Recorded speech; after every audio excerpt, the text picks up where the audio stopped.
Good morning, everyone, and welcome to Coffee Talk. Today is Thursday, May 21st, and we have with us this morning Dr. Ty Stone, President of Jefferson Community College. This is, again, Coffee Talk, and I'm Kylie Peck, President and CEO of the Greater Watertown North Country Chamber of Commerce. We're so excited to have you with us today. Today, Dr. Stone will be giving an overview of what the colleges has been working on during the pause and what we can expect moving into the future. We'll also be learning about workforce training needs, educational opportunities, and how community colleges play a role in our economic recovery. So welcome again to everyone, and I would like to introduce Dr. Ty Stone. Good morning, Ty. Good morning. Thank you so much for inviting me to participate. I am excited about the opportunity. So I guess I'll just go ahead and get started. For many of you, you've probably heard me speak before. I usually like to start my presentations with a quote to set the tone. And so the quote that I have for today is, "Uncertainty is life's way of saying that there are only a few things you can control." And certainly, this pandemic is something that we have not been able to really control. There's been a lot of information sharing, a lot of changes in what we believe to know. So we are all, I know, struggling with dealing with uncertainty, and to that, I say, be kind to yourselves and give yourself a break. Kylie and I were having a conversation before this meeting, and I said the two things we can do is be kind and know that we're doing the right things in the moment, and also that we probably understand that the Monday morning quarterbacking is going to be not so kind, because we have by then all the facts will be out, so we'll be making decisions after the fact. So knowing that, just to give a brief overview of how we started planning for COVID at the college. So I recall probably toward the end of February, I started talking with my staff about COVID and the situation that we were facing. And in a meeting that we had the first part of March, we were planning to pretty much be business as usual, reminding staff and students and faculty about the universal precautions: wash your hands, cough in your sleeve, that kind of stuff. And we had started to increase our sanitation efforts on the campus. Then March 11th came, and on March 11th, that is the day that the governor announced that the colleges would all be remote by the 19th. Our college was coming up to a spring break that was actually the week of the 23rd, I believe, of March. So 2 days after that announcement, we decided to go ahead and start our spring break a week early. What that did was that gave our faculty more time to convert classes to all remote. So over the course of 2 weeks, our faculty successfully converted 460 classes that had been face-to-face to remote. As you can imagine, with any type of business like that, moving on a dime was certainly stressful, and they did it really, really well. So we are fortunate for that. We just were able to graduate this past Friday 314 students. So we got through the spring semester, and we have 314 new graduates here in this community. So now all staff are working remotely to the extent possible, with the exception of some of our security personnel and our facilities personnel. And our normal has become our new normal. We are certainly looking at now what we can do remotely, how we can do things differently, and that is really changing the way that we have historically been set up. And then the last thing is open, regular communication is critical. So I host a weekly town hall meeting with my staff, just to keep them informed as to what's going on. Because again, everyone is nervous and worried about the uncertainty that we're facing. So in planning for our future in the face of uncertainty, what I've always said to my staff and continue to say now is that we've got to be comfortable with ambiguity. Even at this point in where we are with the pandemic, things change almost every day. We are getting information uh, pretty regularly. Some of it conflicts, um, but we get information pretty regularly on just what to do and how to do it and all of that.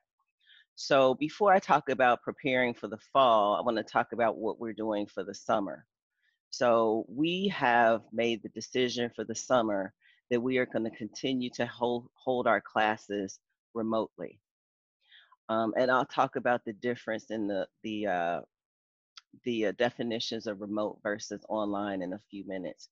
But one of the important things I think that I'd like for this group to know is in that process of offering online classes for the summer, our foundation has agreed to allocate funds for a buy one, get one free offer that we can provide to our students. So through the summer months, if you have a student or you are yourself interested, if you buy one class, you get a second class for free. So in essence, you get a scholarship for a second class. Um, so we're trying to engage our students. We're trying to engage our community because I think all of us need to find some way to to get back into what we know as our routine. And this is one of the ways that we're trying to do it. So in preparation for the fall, again, there are a lot of decisions that need to be made in terms of, the details of coming back to campus. So I have been conferring with experts both on campus and throughout the country and in this area and in the region about what that looks like for us. What does coming back to the fall for the fall look like? Um, and I'll also talk about the three different scenarios that we are considering. We also have to pay attention to facilities and technology.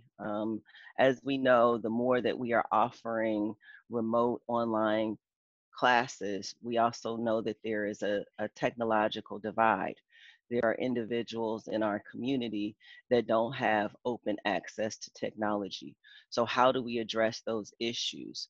For the spring, what we did was we had places in our parking lot. They were Wi-Fi hotspots in our parking lot, and students could pull up, and if they needed a computer, they could contact our IT department to borrow a computer and use our Wi-Fi in the parking lot. That was to, try to maintain social distancing and keep people separated as best possible. Our facilities team is also, we have been working very closely with them on what do our classrooms look like now? Because where we used to allocate 18 to 28 feet per student, I guess a square feet per student for the space, that has increased to 40 to 50 square feet. And so, if you've been to our large lecture hall, for example, that lecture hall on a typical day would serve about 125 people. That's now down to 37 people. So as we look at that, we've got to think about how we reduce our class sizes and still deliver as much education and training as we can in this instance. And then finally, testing, tracing, and isolation. This is very different for me. I am not a public health person. I feel like I know probably more about public health than I've ever imagined I would have to know. And so we are really learning as we go. But these are things that I think are very important for me to understand as we plan for large numbers of people potentially to come to our campus. On a given day, a regular given day, we can expect 1,000 or more people to converge on our campus daily. If we have events, athletic events, that kind of thing, we're looking at 2,000 plus people. So when you're looking at that kind of density, we certainly have to make sure, and we are an open access college. There's no, barriers that you have to go through to get onto our campus. So when we're looking at that, we really are planning for how we keep our campus community, but our greater community safer. And again, what does fall look like? I already talked about classrooms. Our classroom capacity is going to be limited. And then our residence halls, that's something else. Currently, our residence hall houses about 300 students. We know that upon opening for the fall, we will have to reduce that number to around 130 to ensure that social distancing is met. What does that mean for us, and what other things, what other types of support will we have to provide to our students? And we're getting guidance from, our local public health department, as well as the state and the State University of New York system. So our fall class options are here. We've run through about 3 scenarios. I'm sure you've heard that there are some colleges that are deciding to open early and finish early to try to get in front of the flu season. We're not that flexible. So our academic calendar is usually um, approved and passed by our board 3 years in advance. So we're not quite that flexible in doing that. So what we are looking at is 3 different options. Face-to-face, and for us, the face-to-face classes for the fall will likely be those classes that we cannot do in a remote environment. So if it's a hands-on class, say a science lab, or some other technical program like our hospitality program, we will have to do some face-to-face classes there. Again, we are looking at reducing density, so it may be a staggered class, it may be different days. My faculty and staff are still working through all of those particulars. Then online, and I say online, remote, asynchronous, synchronous, because there are so many different descriptions of remote online education. So as academicians, many times we use words, and when you start really digging into the definition of them, it gets confusing. So I want to clarify. Online are usually classes that are in our learning management system. It is where where students are interacting with their computers, basically, and usually the course material is set in the classroom, and um, they are communicating via email, online. Remote is a little bit different. So a remote can be a number of different modalities. It could be, you know, things like having a class on television. It could be a mail class. There's been classes that people have done, like a correspondence course, we call it. But it could have some online components to it as well. And then the last 2 are asynchronous and synchronous. And the synchronous is kind of what we're doing now. So in a synchronous remote class, it would be a faculty member at a particular time hosting a class kind of like this face to face. Asynchronous would be similar to what you see on YouTube. So you could go to that course at any time. It is pre recorded and it is available for a student to get the course material. And then we're looking at some sort of hybrid of the two. So again, this is, a way that we can be flexible and also reduce risk of contracting the virus, or more reduce it, by having some classes face to face on campus and others through some sort of remote, synchronous, asynchronous, online component to it. So here's what we want you to know. This has been particularly challenging for us, as I know it has been challenging for everybody in this community. But we are a resource for the community, and we want to be viewed in your arsenal of of tools in your toolbox. We want you to know that we are a resource. We are the right choice. We've been the right choice. We will continue to be the right choice. We are, I think, in a position now where parents may decide that they don't want to send their children away to college, and I understand that completely. Um, and we are here. So your young people, your nephews and nieces and children don't have to get off track with their educational journeys. They can come to us until this thing plays out, or they may decide to stay with us and complete, and that's good too. But we are here. We are also here to educate and train our workforce, and I think that's also a very important part of what we do. So we have experience in that, and we have done it really well. Um, one of the examples I give is our construction training programs that we ran in Lewis County. So two cohorts, almost 60 people were trained to work in construction. And within the first 60 days, over 90% of them were employed in jobs that paid a better living wage and with benefits. So that's the kind of training that we do. And we stand ready to do that training for this recovery effort as well.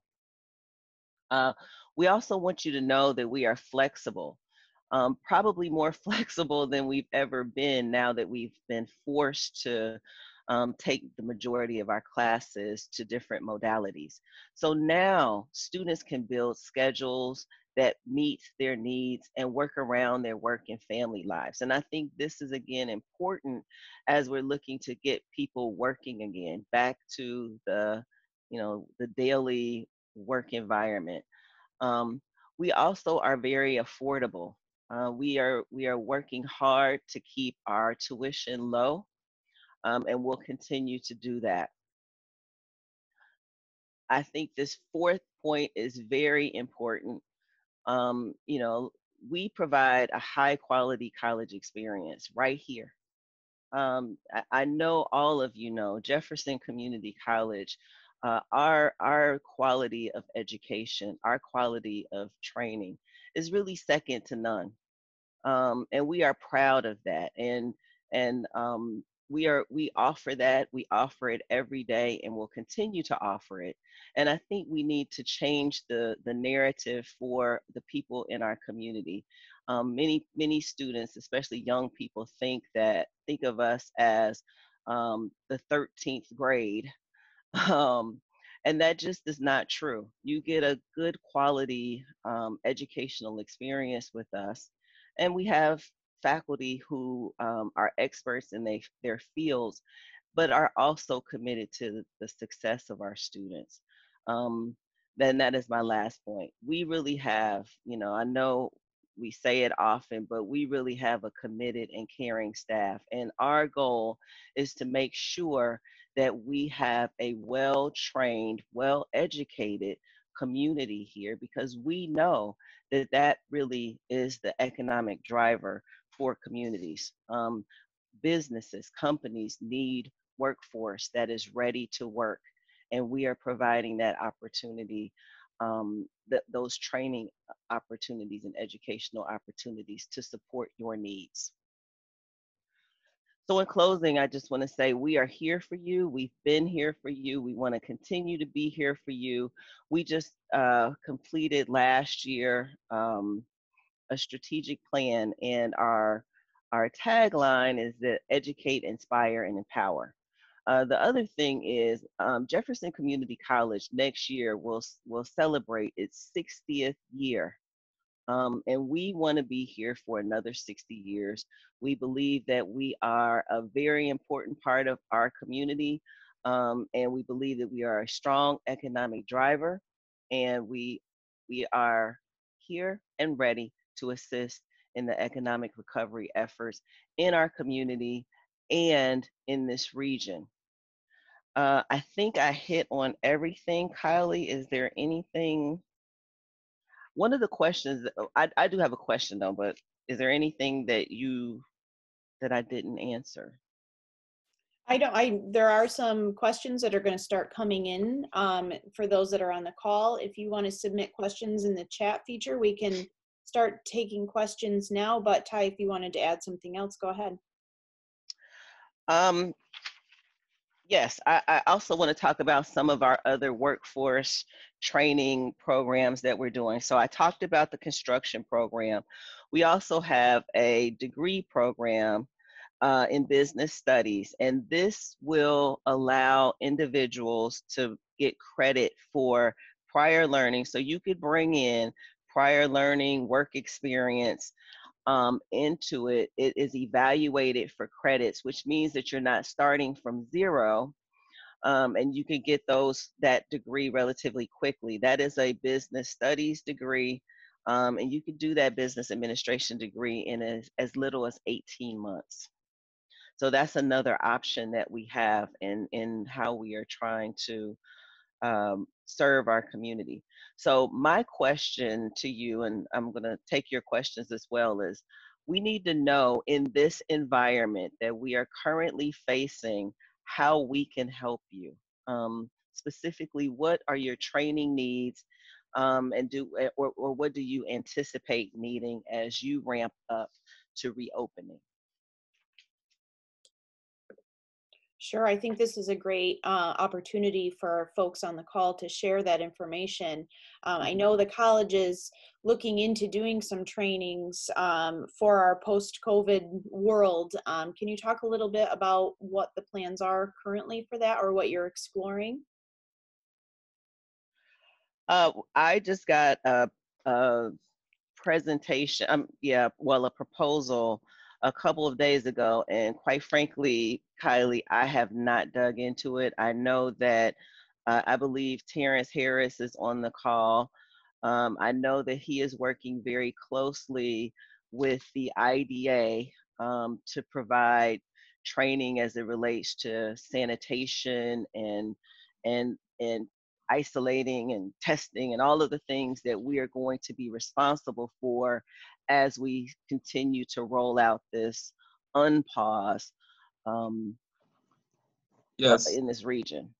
Yeah, Terrence is here and he's unmuted. So Terrence, do you want to talk a little bit about that? Yeah, if I may, we're working on a training program. We're still putting it together, but essentially we're looking at a training program that deals with how to reopen safely and legally, how to create safe social distances, proper sanitary processes, how to craft and properly document New York State reopening plan, things like that. We should have it all put together in a couple of days. We've spoken with Lewis County, we've spoken with the chambers. Hopefully it will be done by sometime tomorrow, and we'll have it all together by next week. Fantastic. So if there's— And the SBDC is involved as well. Great. So if there's things that, folks on this call, or if you're listening to the recording session of this, I think this is a really great opportunity to work together as a community. If we need trainings, if there's specific topics that you think that we need information and training sessions on, I think this is the time to start working together on that so we can continue to move forward. Ty, there's a question in the chat, and I know you talked a little bit about the residence halls, but are you allowing students back in? And if so, what are the plans to social distance for the students? Can you talk about that a little bit more? Yes. We haven't made the decision about that yet. We are still evaluating what it would look like. I have received some guidance from SUNY that says that we can do it. We're going to have to limit greatly the number of students that we have in the residence hall. So I believe we are looking, if we do it, we are looking at, right now our residence hall has about a 300 student capacity. We would probably be looking at 50% of that. But again, there's other things that we have to consider in the process. So we are being, what I've said to my staff and faculty is that we are being cautious and conservative about our reopening. Sure. So things are pretty tentative at this time. Yeah. We've got another question here. If someone wanted to get in touch with the college about the business training program, can you give information on who to contact? And I can type that into the chat so everyone has that information. Contact Terrence Harris, who is on the call. He is the Associate Vice President for our business department, and he can get you to the right person. And again, you might want to keep email address in the chat. Okay, put it in there. And again, I want to make sure that I think there are 75 of the scholarships that the foundation approved for the summer. So if you want to get started, it may be an opportunity this summer to try us out, buy a class, get one free, and we'd love to have you. Excellent. Mm-hmm. Dr. Stone, how do you envision employer recruitment for graduates? For example, job fairs, that's something that a lot of our local employers rely on to recruit employees. How do you see that moving forward? I don't think it will happen in the near future. I think we're going, well, let me take that back. Let me retract that. I think it will happen differently in the near future. So I could see us doing something like we're doing right now for a job fair, virtual job fairs. I think that has happened in the past. The college works very closely with Cheryl Mayforth and her group, and a number of we've participated in job fairs out at Fort Drum and a number of different other community. I think we also have participated in some things that you've done, Kylie. So we will continue to do that moving forward. Our students are ready, they're trained. As I mentioned, we have 314 new graduates right now, fresh, just from Friday, and they are ready to go. So we will definitely be doing what we can to help them secure employment. All right. Are you at a point where you can forecast the state and county aid the college will receive?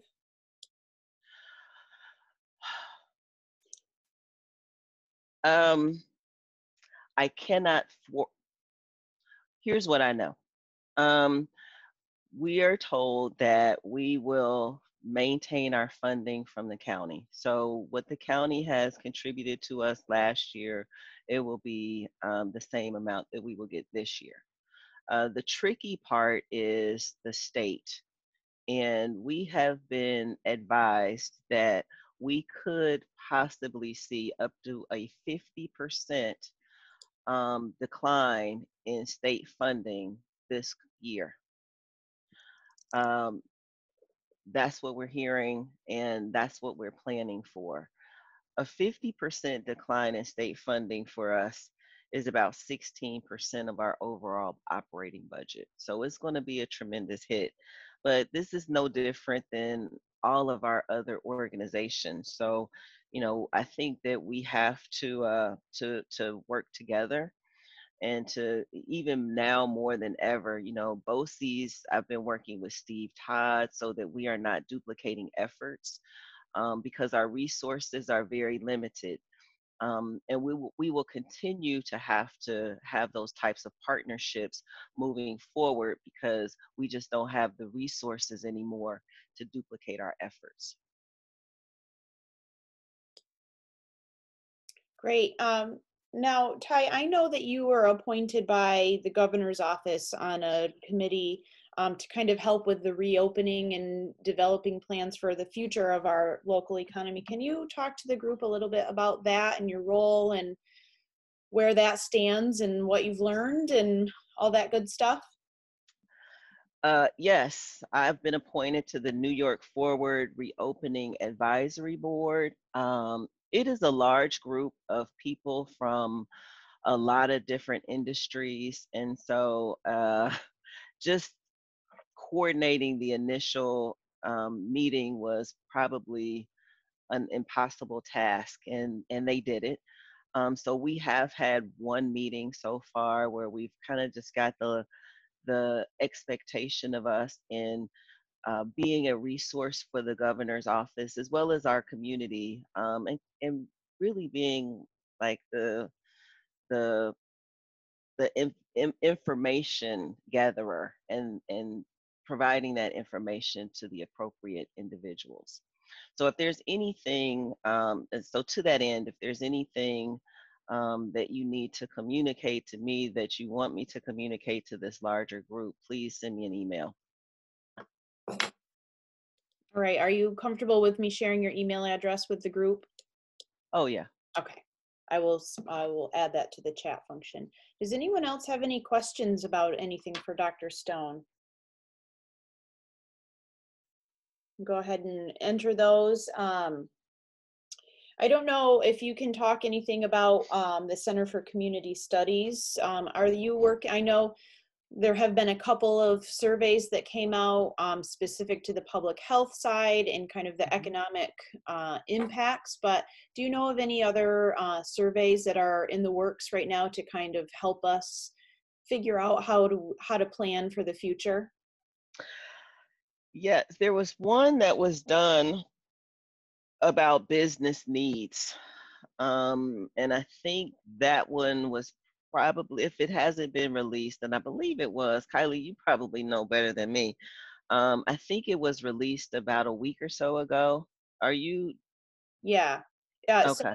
I know there's information that was shared with kind of the economic development entities and Right. chambers of commerce in the area.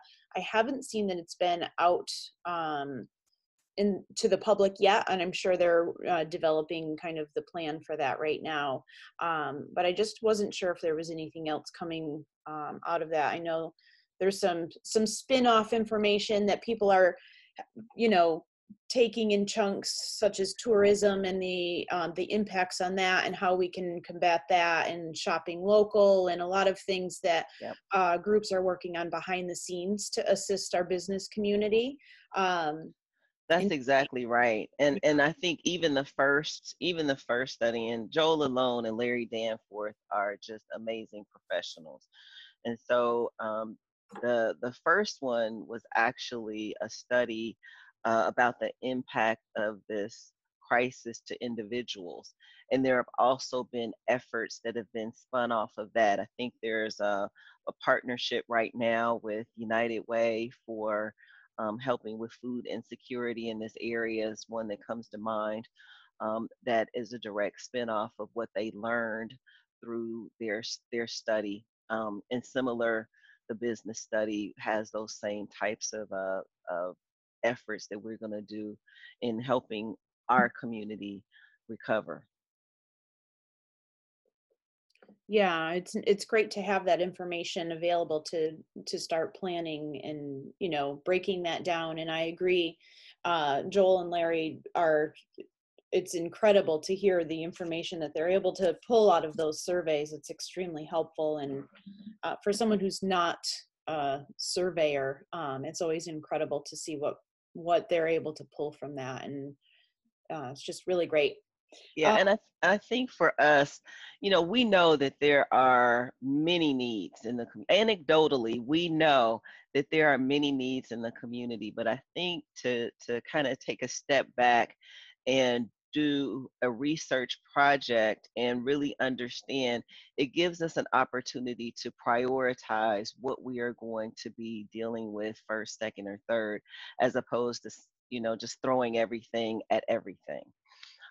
So that's really, I think, the value of amongst other things, that really is part of the value that I think going through that process provides. Absolutely. And it's allowed, I know from the chamber side and for economic development entities, it's allowed us to take a step back and look at it strategically rather than just trying to come up with something as quickly as possible, Yeah. or, putting the effort and the steps in place to make sure we're taking a smart approach to, how to recover. And Yes. that's been very helpful. We have another question. Okay. What can we as community members do to support the mission and the future of the college? One thing is to help us advocate. It's always, always, always helpful when our legislators, both from a local, state, and national level, hear the same thing over and over and over again. And so I think that, one of the things that I have shared with our legislators, we are a little bit different, or a lot different than, other SUNY community colleges, in that if we were not here, there would be a huge gap. There are some schools that have other schools in their local vicinity that could potentially take up the slack there, or take up and still provide training and opportunity programs. We don't necessarily have that story here. There's no other higher education institution within about 50 miles. And we know that transportation is an issue for many of our students, and childcare is an issue for many of our students, and access to technology is an issue. So we really do fit a very significant need in this community. And in the absence of us, many people would not have any other options. We just finished, with our commencement. We now have 24,000 alum. Again, many of those individuals would not have any type of training or education if it were not for us being here. So advocate, advocate, advocate. And if it's not to the local legislators, it's to the local influencers. It's to people who have a voice, and you have a voice. We all have voices.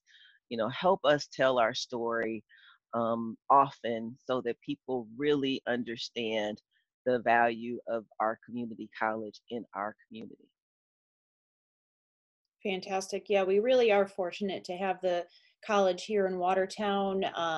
It's something that I think we often take for granted, but when you really think about if it were to go away, where would that leave a number of our community members and, businesses? And we're very fortunate to have the college and its incredible staff here to support our community. Yeah. So And that's why we want to make sure that we are aligned.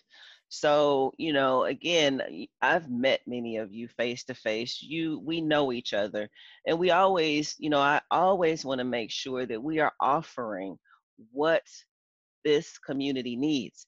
And many times I know what I think I know, but it would be helpful to hear from you specifically what you need. So I'll give you an example. I went to Garland City on Saturday to, support them. And so I bought some beer. And in that brief exchange, Nancy said that she needed someone to proctor a serve safe or safe serve safe, whatever it is, um, a test for her so that she could get so she could get her staff certified so that they could work. And we could do that. We could do that. And there are many things that we could do to serve and support our community, but we don't know unless you tell us. So that is very important. I don't want to stand up programs and create efforts that are not important to this community. So please let us know. Yeah, that's fantastic. It's great to hear directly from the community what the needs are. Hmm. And if there's a larger group, by which I'm sure there is, specifically for that training for restaurants and bars, and I think that that's a great opportunity to really engage with the community. So that's fantastic. Well, it looks like there's no other questions coming in, and we're approaching our 45-minute time slot. Do you have any closing words, Ty? Any words of wisdom as we continue to move forward and reopen the economy and kind of navigate our new normal? Um, well, I say this to all of you. We will get through this. We will get through this. If there's nothing that I believe more strongly, and I've said it from the beginning, I think this community has all of the resources within it. It may mean that we'll have to work more closely together. We certainly will have to maybe think differently about the things that we do and how we do them. But at the end of the day, I think we'll get through this and we'll get through it together. And I'm optimistic that we'll be better for it on the other side. So I really appreciate your time today. I appreciate the opportunity to talk to all of you. And I appreciate the invitation, Kylie. Absolutely. Thank you so much, Dr. Stone, for joining us this morning. And thank you for everyone who joined us on the call. I hope you're enjoying the beautiful weather. We've been waiting for this. What a timely cue from Mother Nature to finally get warm and sunny in time for Memorial Day weekend. Please be sure to make sure you're social distancing so we can move through our phases and continue to open up our economy, but enjoy your weekend. I hope most of you can enjoy a long weekend. So thank you again, everyone, and have a great day.